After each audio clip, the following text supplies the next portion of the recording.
अस्सलाम वालेकुम जी। कैसे हैं दोस्तों? आज हम बालों से तशखीस के मौजू पे वीडियो बनाने जा रहे हैं। जिन लोगों के बाल मोटे होते हैं और बालों की कसरत होती है, वो मरीज ज्यादातर उजलाती होते हैं। अगर खुश्की हद से बढ़ जाए तो ऐसे अफराद के बाल झड़ना शुरू हो जाते हैं और वो गंजे हो जाते हैं।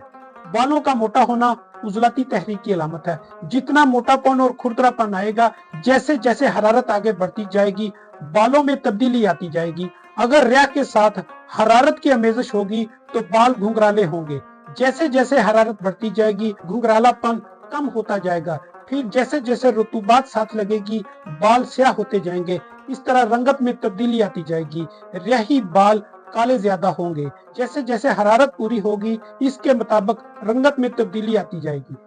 ये भी देखने में आया है कि ऐसे मरीज जिनके बाल ब्राउन और सुनहरे होते हैं और वो नजर ही नहीं आते, ये हरारत और रतूबत की कसरत पर दलालत करते हैं।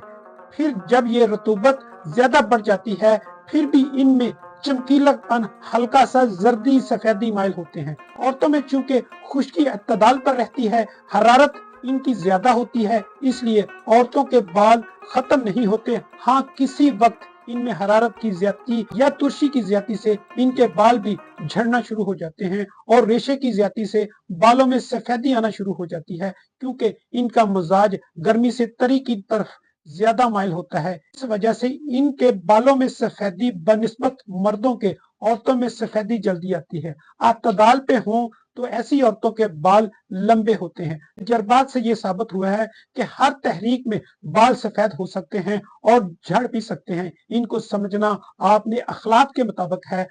अगर रियाही है तो सफरावी कर दें, अगर सफरावी है तो खारी कर दें, बलगमी को रियाही कर दें। फिर मिलेंगे एक नई वीडियो के साथ। तब तक के लिए इजाजत दें। हमारा एड्रेस नोट कर लें: हकीम राय खालिद, गल्ला गोदाम, जिला उकाड़ा शहर।